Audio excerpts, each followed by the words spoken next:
কাছাৰৰ সোণাবাৰীঘাট হাস্পাতালত উত্তপ্ত পৰিস্থিতি। প্ৰসূতি মহিলাৰ মৃত্যুক কেন্দ্ৰ কৰি হাস্পাতালৰ এম্বুলেন্স ভাঙিলে ৰাইজে।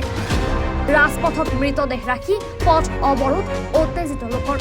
জানিব পৰা মতে আজি পুৱাৰ ভাগত সোণাবাৰীঘাট অঞ্চলৰ জৰিনা বেগম নামৰ এক প্ৰসূতি মহিলাক লৈ অনা হৈছিল সোণাবাৰীঘাট হাস্পাতাললৈ।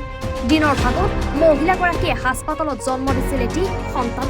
কিন্তু সন্তান জন্মৰ পাছতেই মহিলাগৰাকীৰ ৰক্তক্ষৰণ বন্ধ নোহোৱাত সোণাবাৰীঘাট হাস্পাতালৰ পৰা মহিলাগৰাকীক শিলচৰ মেডিকেল কলেজলৈ প্ৰেৰণ কৰা হয়।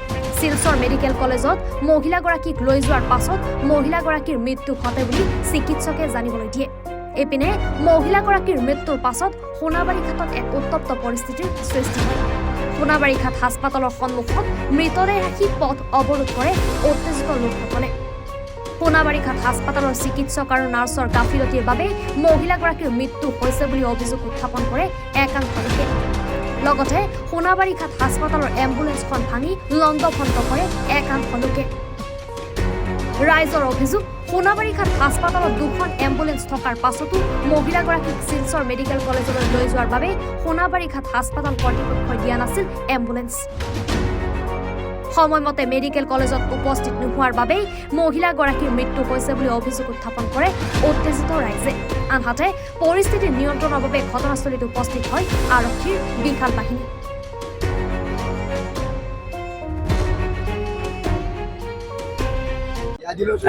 সোণাবাৰীঘাট দ্বিতীয় খণ্ডৰ এটা মেয়ে প্ৰায় আনুমানিক 27 বছৰ বয়সৰ জৰিনা বেগম লস্কর, স্বামীর নাম হইল ইয়াজুল হক লস্কর। আমি এখন আইসি আইয়া জানতাম পারছি যে এই মেয়েটা সকালে এডমিশন নিয়ে হয়েছিল ডেলিভারির লাগিন, কিন্তু ইনর যারা আসলা দায়িত্বে আসলা তারা কইছেন মেয়েটার বিলে ডেলিভারি হইব কইয়া তারা প্রায় 3 ঘন্টা সময় যাওয়াইছেন। এরপরে একটা ডেলিভারি হয়েছে। ডেলিভারি হওয়ার পরে যখন অতিরিক্ত ব্লিডিং হওয়ার তখন তারা আউট অফ কন্ট্রোল, তখন তারা কইছে বারবার যে যখন গার্জিয়ান পক্ষ আসলো তারা বিলে অনুরোধ রাখছে বিলে আমরা ব্যবস্থাটা কিতা নেওয়া হওয়ার করিয়া। এই সময় তারা কইছে এটা মেডিকেল নিতে লাগবে, কিন্তু সেই সময় যে হসপিটালের 2টা অ্যাম্বুলেন্স থাকা সত্ত্বে 2টা অ্যাম্বুলেন্স আছে সোনাবাড়ীঘাট হসপিটাল, একটা 108 আছে, একটা সময় অ্যাম্বুলেন্স আছে, কিন্তু কার গাফিলতির কারণে এই মেয়েটা হসপিটাল যাইতে গিয়া প্রাইভেট গাড়ি লাগছে। আমার আসাম সরকার বা কেন্দ্রীয় সরকারের কাছে আমার বিনম্রভাবে অনুরোধ হইল এটা যে সরকারের একটা স্লোগান হইল বেটি বাঁচাও বেটি পড়াও, কিন্তু সেই জায়গা দেখা গেছে আজকে যত উন্নতমান একটা সোনাবাড়ীঘাটের মতো একটা হসপিটালে যদি একটা মেয়ে ব্লিডিং হইয়া মারা যায়, আমার মনে হয় যে হার্ট সাইটে যেটা মানুষ আসেন বা ব্যাকওয়ার্ড প্লেস হয়ে যেটা মানুষ আসেন তার অবস্থাটা কিরকম হইব।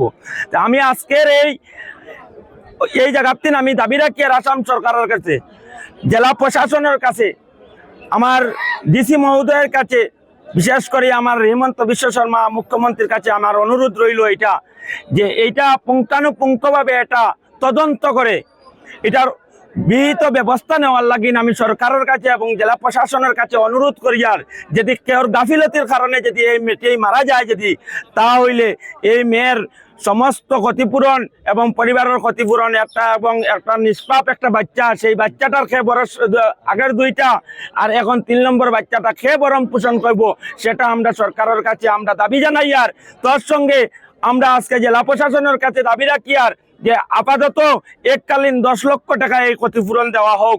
ডিসি মহোদয়ের কাছে আমরা অনুরোধ রাখি আর যে এই মেয়েটা আপাতত 10 লক্ষ টাকা ক্ষতিপূরণ দেওয়া হোক।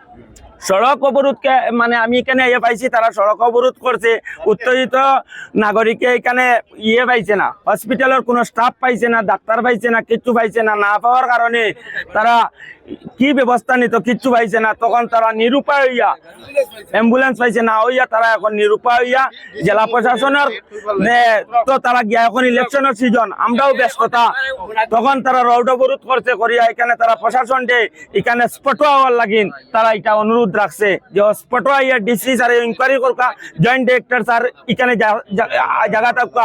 আমরা বিগত দিনে দেখছি যে শিলচর মেডিকেল কলেজ যাওয়ার বাদে রোগীর লোক বৈষম্যমূলক আচরণ করা হয়, যেটা আমরা জানি। আমরা